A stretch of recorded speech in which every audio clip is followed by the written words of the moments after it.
नमस्कार। प्रस्तुत है मुंशी प्रेमचंद जी की रचना मिस पद्मा। कानून में अच्छी सफलता प्राप्त कर लेने के बाद मिस पद्मा को एक नया अनुभव हुआ। वह था जीवन का सूनापन। विवाह को उसने एक अप्रकार प्राकृतिक बंधन समझा था और निश्चय कर लिया था कि वह स्वतंत्र रहकर जीवन का उपभोग करूंगी। एमए की डिग्री ली, फिर कानून पास किया और प्रैक्टिस शुरू कर दी। रूपवती थी, युवती थी, मधुभाषिणी थी और प्रतिभाशालिनी भी थी। मार्ग में कोई बाधा न थी। देखते देखते वह अपने साथी नौजवान मर्द वकीलों को पीछे छोड़कर आगे निकल गई और अब उसकी आमदनी कभी कभी 1,000 से भी ऊपर बढ़ जाती। अब उतने परिश्रम और सिर मगजन की आवश्यकता न रही। मुकदमे अधिकतर वही होते थे जिनका उसे पूरा अनुभव हो चुका था। उनके विषय में किसी तरह की तैयारी की उसे ज़रूरत न मालूम होती। अपनी शक्तियों पर कुछ विश्वास भी हो गया था। कानून में कैसे विजय मिला करती है, इसके लिए कुछ लटके भी उसे मालूम हो गए थे। इसलिए उसे अब बहुत अवकाश मिलता था और इसे वह किस्से कहानियाँ पढ़ने, सैर सब करने, सिनेमा देखने, मिलने मिलाने में खर्च करती थी। जीवन को सुखी बनाने के लिए किसी व्यसन की ज़रूरत को वह खूब समझती थी। उसने फूल और पौधे लगाने का व्यसन पाल लिया था। तरह तरह के बीज और पौधे मंगाती और उन्हें उगते बढ़ते फलते फूलते देखकर खुश होती। मगर फिर भी जीवन में सूनेपन का अनुभव होता रहता था। यह बात न थी कि उसे पुरुषों से विरक्ति हो, नहीं, उसके प्रेमियों की कमी न थी। अगर उसके पास केवल रूप और यौवन होता तो भी उपासकों का अभाव न होता।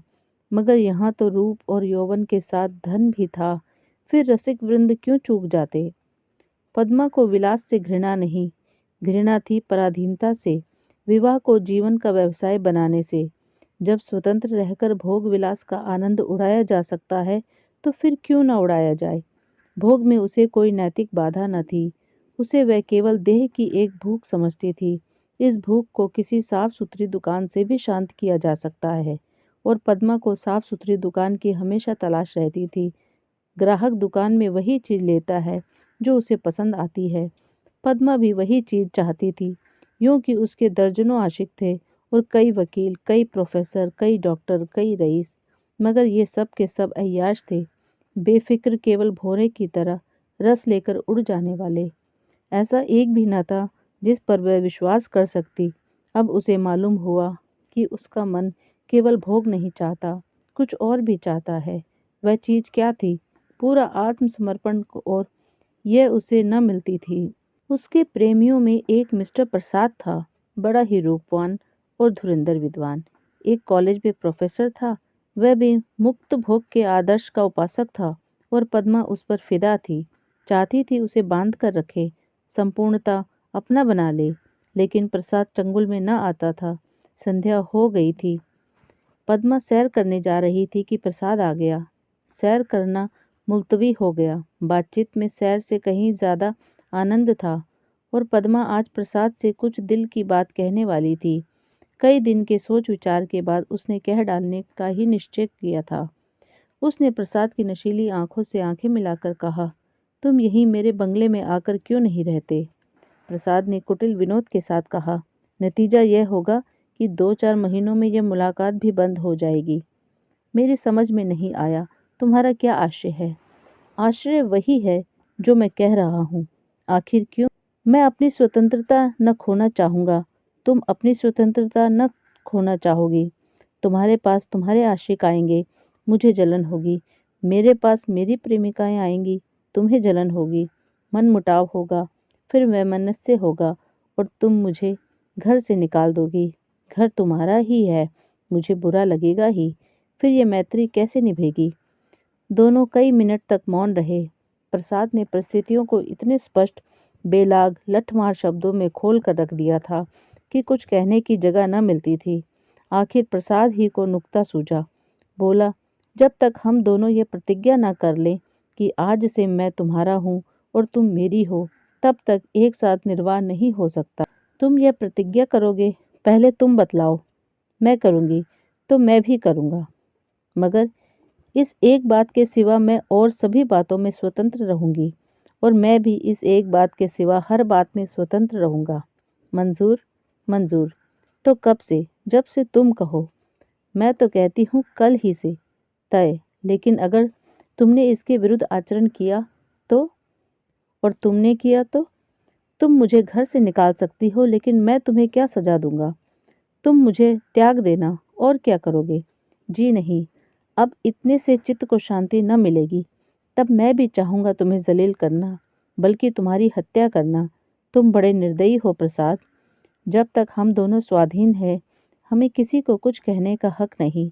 लेकिन एक बार प्रतिज्ञा में बंध जाने के बाद फिर न मैं उसकी अवज्ञा कर सकूंगा, न तुम सह सकोगी। तुम्हारे पास दंड का साधन है, मेरे पास नहीं है।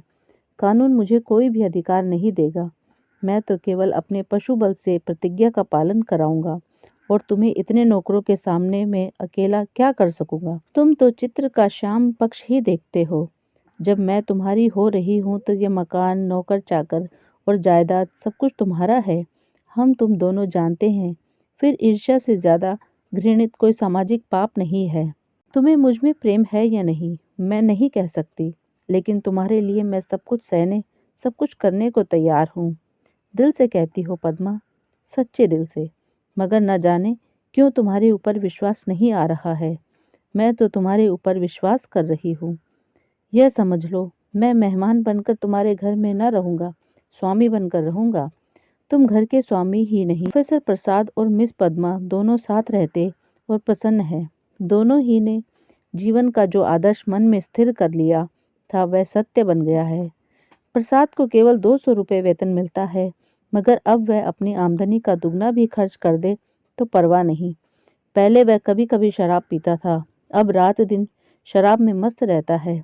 अब उसके लिए अलग अपनी कार है, अलग अपने नौकर हैं, तरह तरह की बहुमूल्य चीजें मंगवाता रहता है, और पद्मा बड़े हर्ष से उसकी सारी फिजूल खर्चियां बर्दाश्त करती रहती है।